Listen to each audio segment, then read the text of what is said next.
Bonjour. Dans cette vidéo, on va explorer des systèmes linéaires à trois variables et comment on peut les résoudre algébriquement.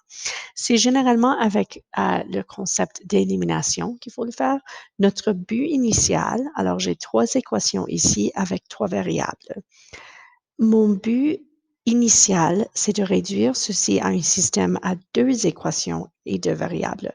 Alors, je dois combiner des paires d'équations ici. So, si je les numérote, 1, 2, 3, je dois combiner soit 1 et 2, 1 et 3, 2 et 3, deux de ces paires pour créer deux nouvelles équations en éliminant une des variables.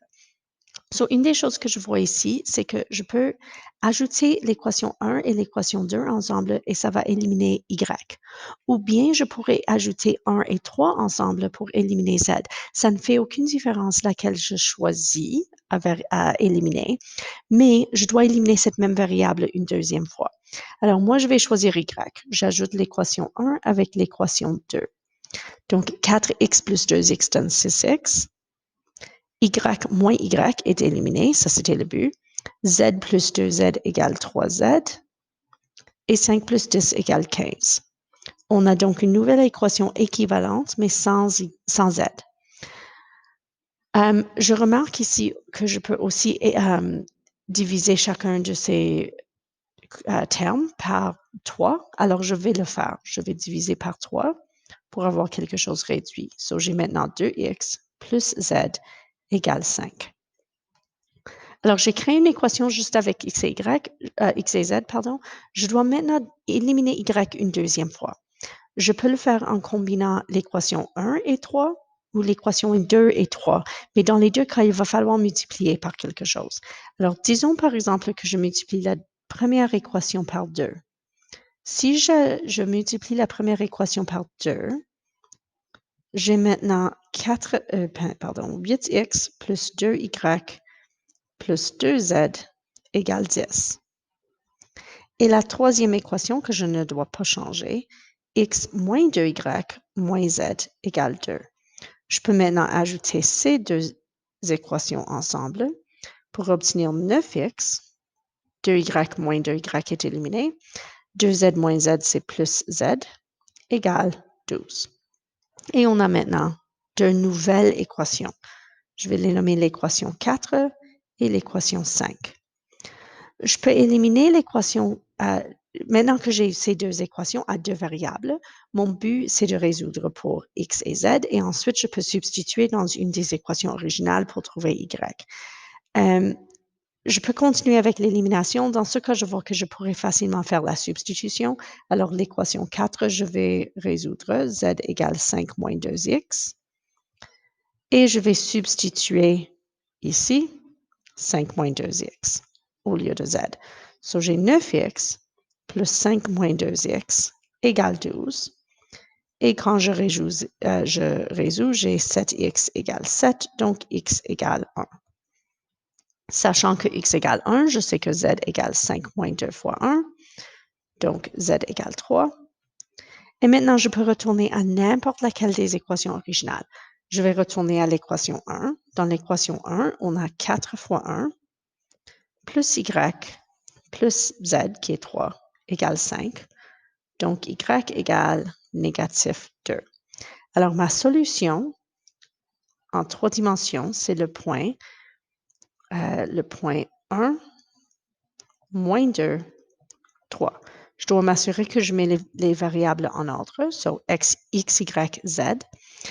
Ce que ça représente graphiquement, c'est moins facile à dessiner en trois dimensions parce que c'est ici représenté sur un écran de deux dimensions.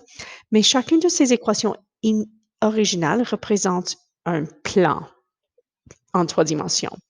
Et ce point représente le point d'intersection des trois plans. Ça, c'est graphiquement ce que ça représente.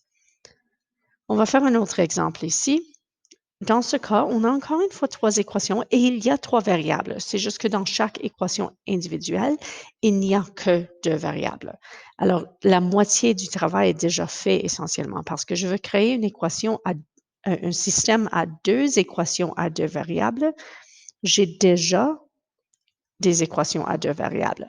Alors, disons que je veux garder t et u. Alors, l'équation 1, je ne vais pas changer. T moins u égale 1. Pour les équations 2 et 3, je veux les combiner pour éliminer le v, parce que je veux une autre équation avec juste t et u. Pour éliminer le v, j'ai t plus v et j'ai v moins u. Je peux soustraire alors l'équation 2 moins l'équation 3. À gauche, ça c'est t plus v moins v moins u. À droite, c'est 2 moins 7. Alors, on a t plus v moins v plus u égale négatif 5 ou bien t plus u égale négatif 5. Ça, c'est donc la quatrième équation. Je peux le mettre à côté de ma première équation, t plus u égale négatif 5. Pour pouvoir éliminer le u ici, je peux juste ajouter ces deux équations ensemble. Alors, j'ai 2t plus 0 parce que moins u plus u est éliminé, égale moins 4. Donc, t est égal à négatif 2. Je vais maintenant utiliser soit l'équation 1 ou l'équation 4 pour trouver u. Je sais que dans l'équation 4, par exemple, moins 2 plus u égale moins 5. Donc, u devrait être moins 3. Et maintenant, je peux retourner à soit l'équation 2 ou l'équation 3 pour trouver la valeur de v. Je vais utiliser l'équation 2. L'équation 2 dit que t plus v, donc moins 2 plus v, égale 2. Donc, v égale 4. Donc, ma solution, c'est 3 coordonnées. Je vais les mettre en ordre alphabétique. T, U, V. Sont négatif 2, négatif 3, 4. Et la solution. Je peux vérifier que cette solution est bonne en regardant les 3 équations de base. Si je prends T moins U, T moins U, qui est moins 2, moins 3, oui, c'est 1. Ça, c'est ce que je voulais. Ça, c'est l'équation 1. L'équation 2 dit que T plus V, qui est moins 2 plus 4, devrait être égal à 2. Et ça, c'est aussi vrai.